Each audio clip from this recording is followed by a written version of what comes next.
One of the reasons we apply formatting to a spreadsheet is to make the data more readable, and a tool that can help a lot with this is the Borders tool. This tool is also located in the font group, and the icon looks a little bit like a small window. Before we can use it, however, we must select the data we want to apply the borders to. So I'm going to select all of my data in this table except for my total data.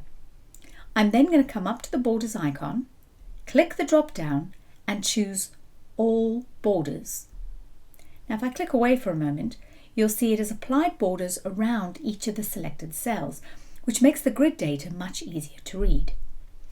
For my total row though, I'd like to do something a bit different.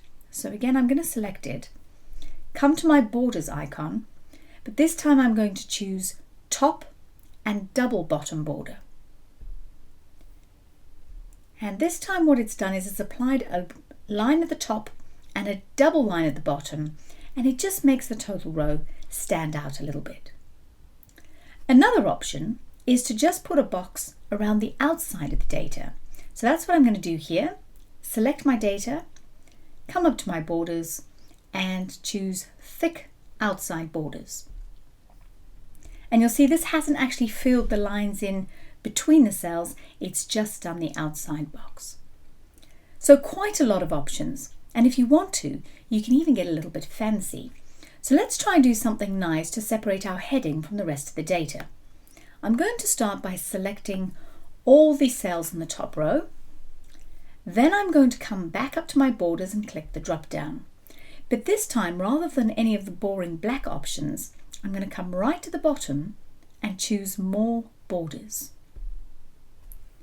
This is the More Borders dialog, and it allows you to change not just the line style, but also the color and specify exactly which of the borders you'd like to include. So we're going to go for a nice thick border, and I'm going to change my color to a nice blue in keeping with the spreadsheet. And then I'm just going to check my preview, and you can see at the moment I'm getting nothing. So it's important to now specify where you want that border to go, and I just want a bottom border. But you'll see if I click these other things, it'll apply those as well. So I'm going to click that off and say OK. And there's my nice blue border. Now the last thing I need to show you is how you get rid of borders, because they can be a little bit frustrating. So let's say, for example, I've clicked on the cell and accidentally applied a border. Now that's going to look really silly when I come to print this sheet. So I need to get rid of it. I do that by clicking back on the cell with the borders I don't want, coming to my borders icon, and this time I'm going to choose No Border. And you can see that has removed the border from the cell, but oh dear. It has also removed the border from this cell because they shared a border. So now it's important I replace that. So once again, click in here and come back to here and just reapply the all borders. All fixed. Tip to the wise though, wait until your spreadsheet is pretty close to finished before you start adding the borders. But have a go.